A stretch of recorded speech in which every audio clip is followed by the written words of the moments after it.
총 14부작으로 편성된 1000원짜리 변호사의 제1막이 끝났습니다. 1막의 후반부엔 천지훈의 과거사에 대한 스토리가 몇 회에 걸쳐 방영되었는데요. 특히 이번 8회 방송에선 아버지의 죽음을 계속 파헤치려는 천지훈 검사와 억울한 죽임을 당한 이주영 변호사의 눈물 나는 스토리가 이어졌습니다.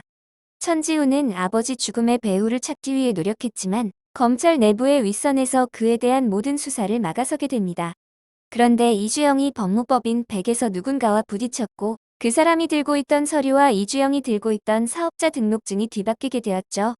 이주영은 자신의 사무실에서 그 서류를 열어보는데요. 그 안에는 열람 제한 문서라는 표시와 함께 김윤섭에 대한 정보가 들어있었습니다.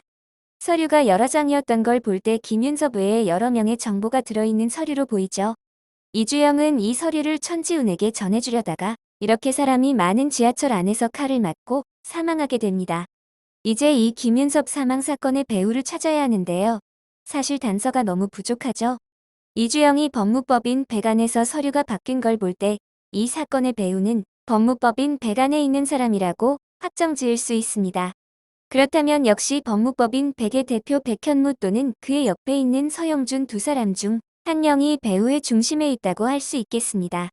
그리고 이주영이 부딪힌 사람이 바로 김윤섭이 죽기 직전 통화한 이학원만 나온 사람으로 보이는데요. 살짝 지나간 이 실루엣을 보면 기존 인물이 아닌 처음 등장하는 인물로 보이죠. 그리고 그 서류를 받는 사람은 얼굴이 어느 정도 드러났지만 이 사람 역시 처음 등장하는 인물입니다. 그런데 원래 전해줬어야 할 서류가 열람 제한 문서이고 문서의 형태 등을 볼 때 왠지 정부 관계자 중 한 명이 아닐까 생각됩니다. 또한 이학원남에게 이주영의 서류를 뺏어오라 지시받은 검은 모자남 역시 처음 등장하는 인물입니다. 이 사람들이 법무법인 백 그리고 정부 관계자들과 어떤 관계에 있고 어떤 비리를 저질렀는지는 조금 더 단서가 나와야 할 것으로 보이네요. 다음 주 토요일부터 시작하는 이막의 시작은 중고차 사기에 대한 내용으로 시작합니다.